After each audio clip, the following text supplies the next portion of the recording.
नमस्कार. हाऊसफुलच्या या very special एपिसोडमध्ये मी पूजा सावंत तुम्हा सर्वांचं स्वागत करते. आजचा आपला संपूर्ण एपिसोड डेडिकेटेड आहे नुकत्याच येऊ घातलेल्या आणि रिलीज पूर्वीच प्रेक्षकांच्या उत्सुकतेचा विषय असलेल्या एका अनोख्या चित्रपटाला.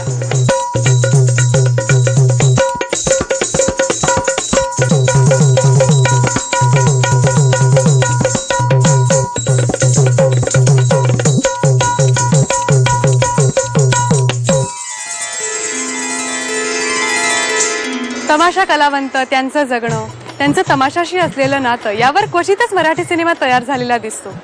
पिंजरा, एक होता विदूषक, सांगते ऐका अशी त्यातलीच काहीशी नावं. पण याच नावांच्या यादीत आता एक महत्वाचं नाव घ्यावं लागेल आणि तो चित्रपट म्हणजेच नटरंग. कागल गावचा गुन्हा ऐकत त्याची कहाणी, रंगराज्याचा बाज आगळं हुत पाणी. म्याने कोणाची हुजरेगिरी करणार, म्याच आहे राजा.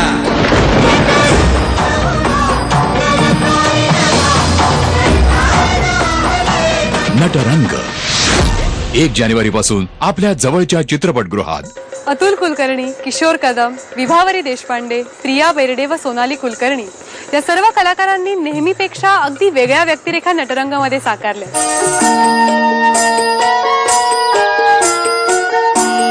हे घे 6 रुपये. 7 मला 12 होत्यात. काय सागरला दिलं तुझ्या, नाही तर 12च्या 12 गेलं असतं. सांच्या 12 मला जाऊ द्या ना घरी, मला जाऊ द्या ना घरी. चित्रपटाच्या 2 गोष्टी असतात. एक तर त्याची कथा आणि दुसरा विषय म्हणजे कुठल्या विषयाभोवती कुठली कथा गुंफलेली आहे. नटरंगची जी कथा आहे ती फारच युनिक कथा आहे असं मला वाटतं. कारण एका गावातला एक हौशी पहलवान की ज्याला तमाशामध्ये राजा व्हायचा आहे, त्याला परिस्थितीमुळे त्या तमाशा काढण्यासाठी म्हणून, त्याची इच्छा पूर्ण करण्यासाठी म्हणून त्याला नाच्या व्हावं लागतं.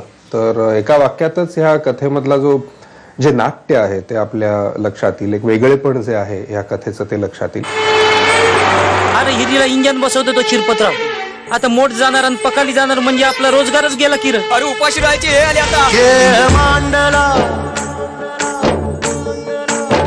अरे आपल्यापैकी प्रत्येकाच्या अंगात काय तर होणार आहे. कोणी गातोय, कोणी वाजवतोय, कोणी चांगला नकला करूया. या पावसाचं 4 महिने काम झालं की 7-8 महिने करूया की तमाशा. अरे बाई कुठं तुमच्या तमाशा? असं कुठं लिवलंय होय? तू तरी गेला सका कावा बिन बायाच्या तमाशाला?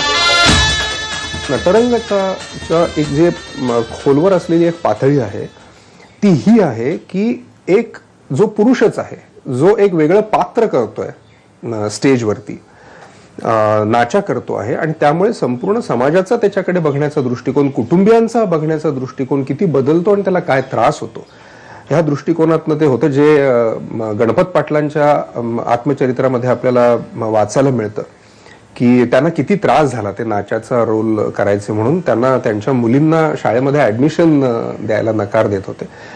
तर मला असं वाटतं की कुठलाही एक जो ज्याला म्हणता येईल की प्रगल्भ असा जो सिनेमा असतो तो अनेक पातळ्यांवरती अनेक विषयांशी डील करत असतो. आणि नटरंगची ती ताकद आहे, फार मोठी ताकद आहे. एक फुल ऑन एंटरटेनमेंट आहे.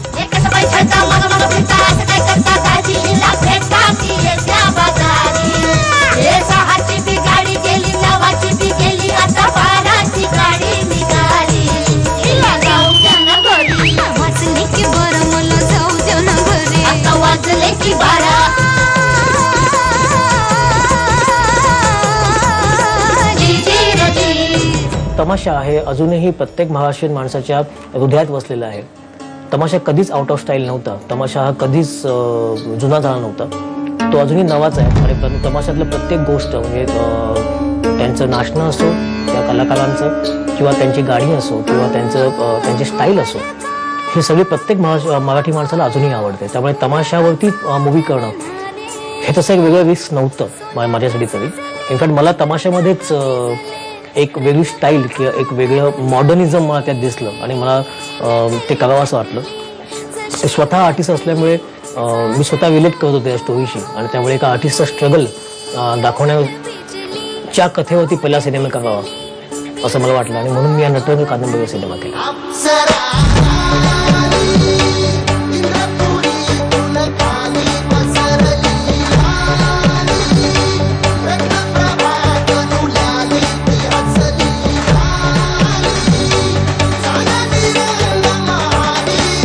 सिनेमाची जी कथा आहे, सिनेमाचं जे मूळ कॉन्सेप्ट आहे ती या संगीतातनं कम्प्लिटली बाहेर येते. गाणं ऐकल्यानंतर काय कशी कथा असेल, काय कथेतनं आम्हाला मांडावंसं वाटतं, त्या सगळ्या गोष्टी या संगीत ऐकल्यानंतर पण कळेल लोकांना. तमाशा सोंगाड्याबरोबर एक नाचा बी पाहिजे. पुरुषांना नाचाचं काम करायचं म्हणजे येरा गबाळाचं काम नसते हे. तूच का नाही होत काय नाचा. फार अप्रतिम पद्धतीने याची पटकथा आणि संहिता मुळात लिहिली गेली आहे. एक वेगळा विषय आणि मला असं वाटतं की व्यावसायिकता आणि कलात्मकता ह्याचा एक खूप चांगला मेळ ह्या सिनेमामध्ये आहे. म्हणजे लोकांना पाहायला आवडेलही, त्याच वेळेला त्यांना अंतर्मुख करेल, त्यांना विचार करायला भाग पाडेल आणि त्यांना त्यांच्यापर्यंत पोचेल त्यातली प्रत्येक गोष्ट. अशा पद्धतीने अतिशय नाजूक पद्धतीने या चित्रपटाची हाताळणी संहितेपासून केली गेलेली आहे.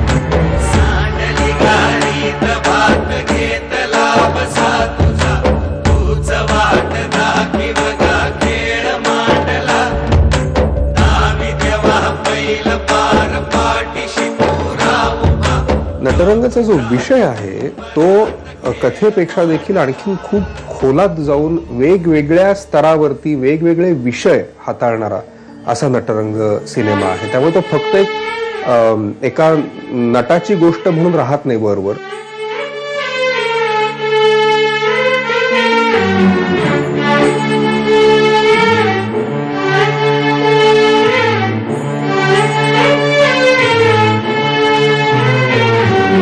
आनंद यादव यांच्या साहित्यावर आधारित हा पहिलाच चित्रपट. एखाद्या साहित्य कृतीवरून चित्रपट तयार करणे ही अत्यंत आव्हानात्मक बाब असते.